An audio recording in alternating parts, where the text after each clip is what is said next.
everybody. I'm Jesse, and welcome to another edition of Gen X Thinks. Today we're going to talk about what sets Gen X apart. And I've got a little graphic I made to illustrate what I mean by that. I've been thinking about it and what are the factors that does set Gen X apart from all the other generations. There are a few things that just make us different. The way we think, the way we react to things, and I mean as a whole, as a group, each individual may diverge from the things I'm saying. Maybe you don't fit into this category, follow these exact lines that I'm talking about, but as a rule, in general, I think my fellow Gen Xers will be able to relate to these things that I'm going to say. We're separated from the older generations by video games, comic books, all that stuff. I don't know how many of you out there, played video games as a kid, read comic books and that kind of stuff. I'm assuming most did when we were kids and even young adults. But how many of you have retained your taste in that kind of stuff? For me, for instance, I still like comic books. I still like video games. That hasn't changed. Every generation before us, they just thought that was kids stuff. They wouldn't mess with it. I know a lot of fathers our age and younger will play video games with their kids. My dad never did that. Not once did he want to sit down and play Duck Hunt or Mario Brothers with me. It would have been stupid to even consider it when I was a kid that an adult would do that with him. Now, maybe he was the oddball. Maybe your dad did. I don't know. But as a general rule, I believe that the older generations, the ones before us, had no interest in that kind of stuff. That was kids stuff.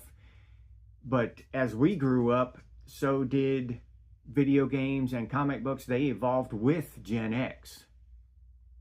So they became more mature. Instead of Mario Brothers and Duck Hunt, now you've got Call of Duty and Gears of War, God of War. These are adult-themed video games. And the same thing with comic books. They've become more adult-oriented and aimed at adults more, or at least both. So those things, and I think that sets us apart, definitely from the older generations. It sets us apart. And a little bit from the younger generations too, because we have the memory of children's games and actual physical comic books. So our video games, our taste in video games and comic books and that type of thing set us apart from the older generations. We're nothing like them in that area. Nothing like them at all. A grown man in the 70s and 80s, 30, 40-year-old man would not sit down and play a video game with their kid. They buy them a video game console, of course. But now, if I'm wrong about that, if your dad did that, please comment down below. Let me know if your father actually did sit down with you. That'd be cool. I'd like to know that I was wrong about that, and maybe only my dad was that way. Maybe the rest of y'all had fathers who would play games with you, video games with you. That would be cool. And we're separated from the younger generations by holding on to our values and traditions and things that we feel are important. I could be wrong about this too, but it seems like the boomers just chucked all that.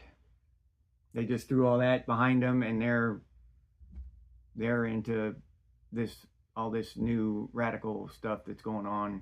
It seems like to me that they are. They've just let go of all those moral values and traditions and wholeheartedly adopted this new weird stuff that's going on that we see online and on TV and stuff. These things happening in schools and colleges and all this stuff. I realize that not every boomer is like that. I realize that. I'm getting my information online and out of a TV, and that's always something. I've realized something as I've grown older.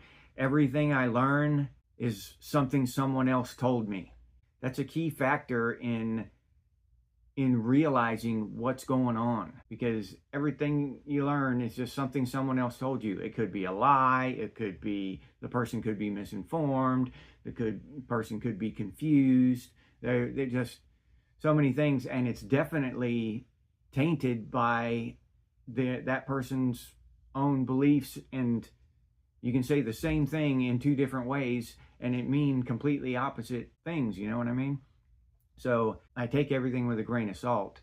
But as far as the boomers go, what I see online and in the comment section and all these, on TV and stuff, is that they're wholeheartedly adopting this. And I know it's not every single boomer, just the ones that I come in contact with online. But that is the message that I'm receiving from the boomers that I interact with online. Back to the initial topic, we maintain the values that we were taught growing up, and we haven't tossed them to the side. We haven't changed our complete philosophy on life, because like I said before, if it ain't broke, don't fix it. What we had in the 80s was working.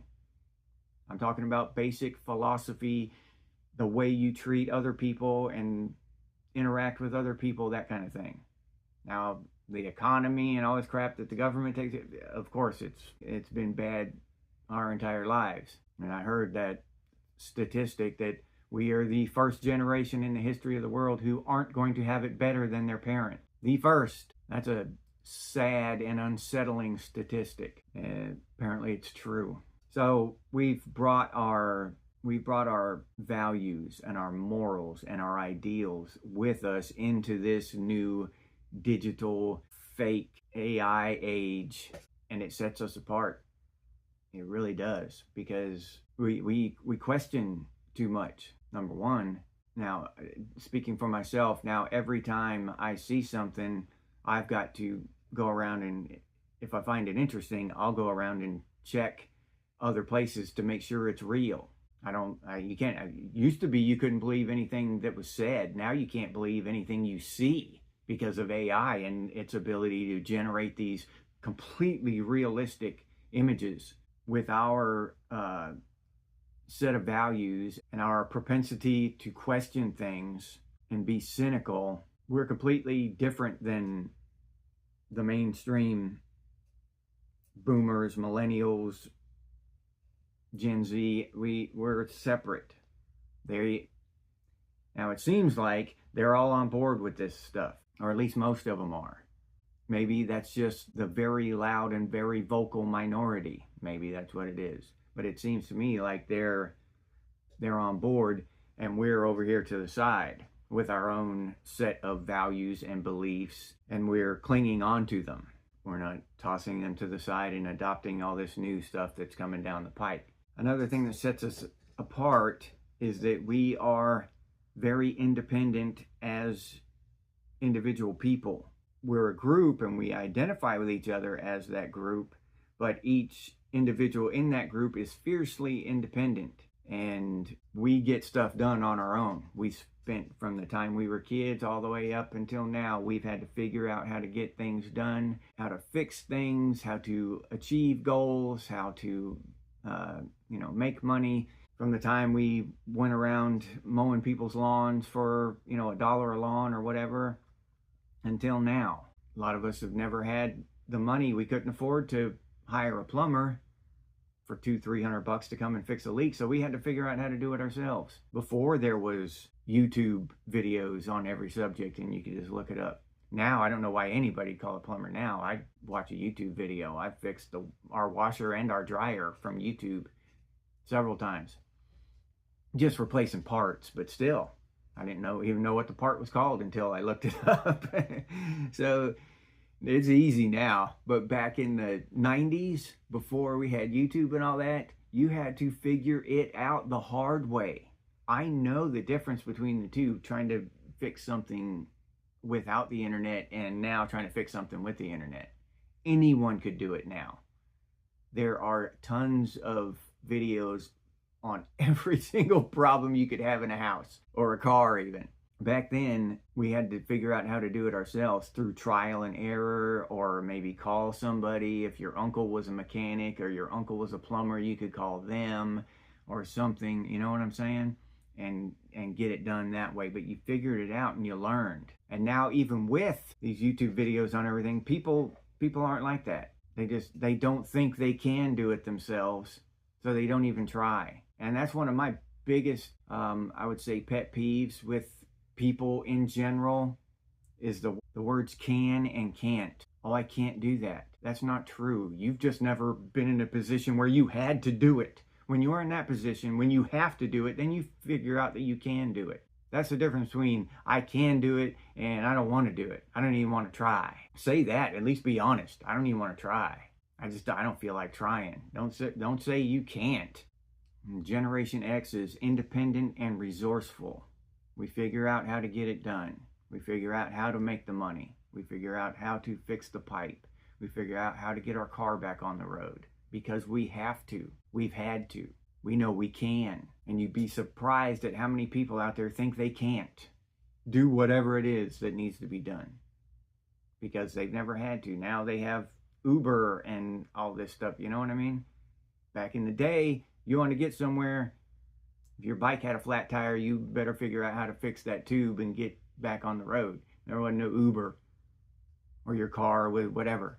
So those are the three main things I would say that separate us from other generations. The first one is basically video games and comic books and stuff, technology. We could just say technology and entertainment with the comic book thing. But even that's turned into technology now. But technology, video games, that stuff sets us apart from the older generations. They have trouble adopting new technologies and new forms of entertainment, where Gen X, we don't. I'll jump into that virtual stuff now and play games. That's cool to me, as long as it's a good game.